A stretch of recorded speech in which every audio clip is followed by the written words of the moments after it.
Bună seara, dragi telespectatori! Astăzi îl avem ca invitat pe domnul Ion Dobrin, candidat din partea Partidului ADER la funcția de primar pentru Comuna Pogana. Bună seara, mulțumesc pentru invitație. Bună seara! Ce v-a determinat, domnule profesor, să faceți acest pas? Da, sunt cadru didactic de aproximativ 25 de ani. Sunt căsătorit, am 2 copii. Am parcurs toate etapele în învățământ. În 2013 am obținut gradul 1 în învățământ. Din 2017, din ianuarie până în septembrie 2019, am fost directorul școlii gimnaziale numărul 1 Pogana, școală în care am fost elev. La momentul acela am avut un oarece incident cu o școală din Tomești. Poate ați auzit că presa a făcut mare tantam la momentul respectiv. Da, am înțeles. Știu că a fost o nuntă în școală a fiicei fostului primar, iar cum ați spus și dumneavoastră, presa a făcut mare tamtam atunci. Puteți să explicați cum a fost? Da. Noi, ca români, avem o mare meteahnă și meteahna asta se numește neasumare. Deci, la momentul respectiv, eu am devenit brusc acarul păun. Știți povestea cu acarul păun, cu un tren deraiat la Mogoșoaia și absolut toți miniștrii și oameni din politică la momentul respectiv au dat vina pe Ion Păun, un simplu acar, că s-a întâmplat tragedia din cauza lui. De acolo și această sintagmă, acarul păun. Dar să revenim la nunta respectivă și ce spuneam despre neasumare.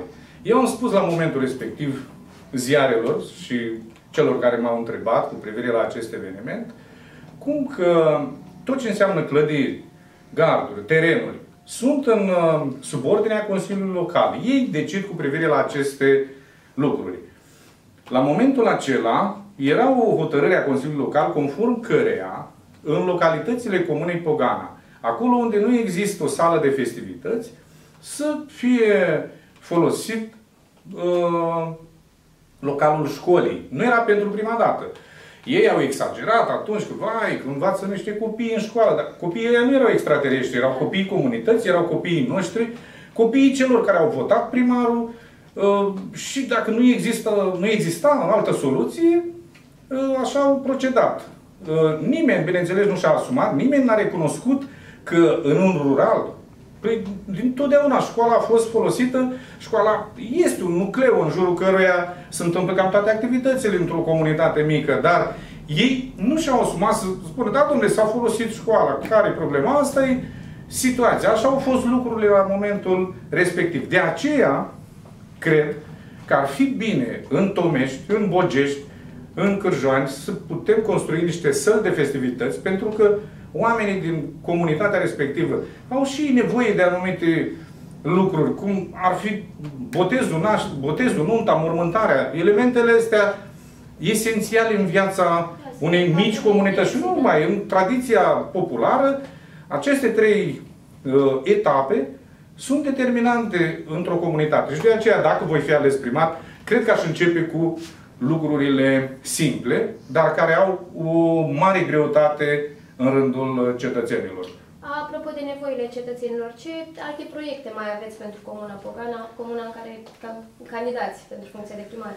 Păi, ce să spun, problemele țării sunt și problemele comunității noastre, pentru că și noi facem parte din țara asta și cred că orice om știe, orice individ, dacă îl întrebi pe stradă, domnule, dacă ai fi în postura de candidat, cam ce îi face tu? Păi toată lumea vede pe la televizor drumuri, canalizări, apă, lucruri care ne-ar transforma viața într-o viață decentă, într-o viață civilizată. Astea sunt lucruri foarte importante. O comunitate mică, cum este Pogana, n-ar putea implementa proiecte de o asemenea anvergură din fonduri proprii, de la bugetul local. Deci, pentru a accesa niște fonduri europene, sunt multe etape, nu sunt imposibile. Trebuie găsite acele idei pe care se vor fundamenta viitoarele proiecte, cum am zis, de gaz, de apă, canalizare, în primul rând drumuri. Dar eu spun că tot trebuie să plecăm de jos. Să plecăm de ce avem noi în jurul nostru, de lucrurile acelea de care am pomenit mai înainte, mărunte, dar ele au o greutate importantă. Cum am spus, aceste săli de festivități sau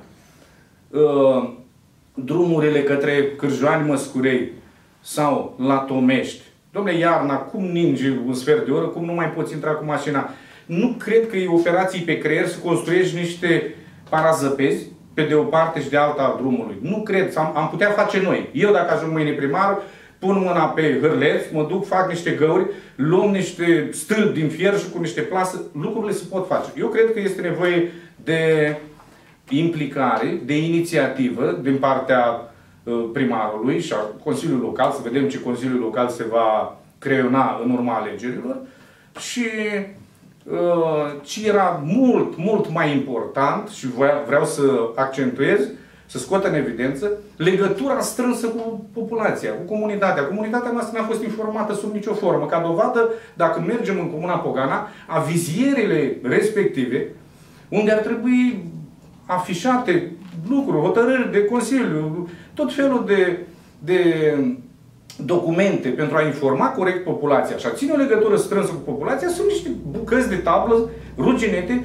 Acum, apropo, cu campania electorală, am lipit și noi afișe, toată lumea și ceilalți candidați, dar a doua zi erau rupte, erau zgâriate, măzgălite. Eu zic că și acolo ar trebui schimbat în fiecare sat măcar un avizier făcut la standardele mileniului al treilea, că nu este imposibil să faci un avizier din niște termopane cu niște uși încuiate, să fie un responsabil la primărie. De exemplu, acolo era foarte democratic, mă rog, extraordinar de democratic, dacă îmi permiteți sintagma aceasta. Mergeam toți cei 5 candidați cu afișele noastre la primărie, responsabilului lor le duceam fiecare sat la avizier, încuia avizierul, populația se uita, dom'le, îl aleg pe X. Dar așa, lupta aceasta oarbă. Eu chiar vreau să aduc la Pogana campania electorală curată, bazată pe dialog, bazată pe respect față de populație, o campanie bazată exclusiv pe ideologie și nu pe atac la persoană, atac la familie, atac la trecut, ce au făcut Ion pe timpul lui Cuza. Nu cred că sunt lucruri care interesează populația. Cred că populația e sătulă până în gât de promisiuni, de ani de zile. De aceea eu am spus că nu vin în fața cetățenilor cu promisiuni bombastice, promisiuni exagerate. Eu, singura promisiune pe care o fac și am mai discutat cu cetățenii este că voi fi alături de ei și împreună cu oamenii vom putea schimba, altfel nu. Indiferent cine va fi primar. Vă spun, cine va fi primar în acest mandat, cine va câștiga acum alegerile, va avea mari probleme, pentru că trăim o perioadă foarte grea, și populația are așteptări de la cel care va veni acolo. Și de ce spun că va fi greu? Un singur om nu poate schimba. E nevoie de un consiliu local care să achieseze la ideile primarului, să fie înțelegere și, nu în ultimul rând, o legătură strânsă cu populația. Ați menționat mai devreme că sunteți 5 candidați pentru funcția de primar la Comuna Pogana. Din câte știu, PNL-ul are un candidat redutabil. Ce părere aveți despre acest lucru? Întrebare... Da, redutabil. Da, PNL-ul este un partid mare față de noi. Noi suntem un partid tânăr, un partid aflat la început. De aceea eu am acceptat să candidez din partea acestui partid, pentru că n-am vrut să am polițe de plătit nimănui. Mi-au făcut oferte, m-au ofertat și alte partide, nu am acceptat, pentru că n-aș fi putut fi un om liber după câștigarea alegerilor. Vă dați seama, dacă m-a ajutat un partid puternic, un partid mare, câștigam alegerile, le câștigam degeaba, că după aceea eram constrâns. Dom'le, fă afaceri cu X, fă afaceri cu Y, și atunci banii de la primărie circulau ca apa în natură, ca circuitul apei în natură. Și nu puteam să îmi onorez promisiunile față de cetățeni. Vreau să merg în această campanie liberă, cu pieptul în față, indiferent de rezultat. Vreau să ies cinstit, cum o da votul populației, așa îl voi accepta. Apropo de candidatul PNL-ului, ca să răspund la întrebare, da, este un candidat redutabil. Am fost colegi în gimnaziu. Este un om de afaceri care a reușit prin propriile forțe și ce să zic, populația va decide. Așa este. În încheiere, ce mesaj aveți pentru alegătorii dumneavoastră? Păi, în încheiere, aș putea să le spun, în stilul meu de profesor de literatură, următorul mesaj. N-am afaceri, nu-s patron, asta toată lumea știe, deci votați-l pe Ion, care are timp de primărie. Foarte frumos, vă mulțumesc foarte mult! Mulțumesc și eu de invitație. Vă mulțumesc foarte mult și vă urez o seară plăcută tuturor!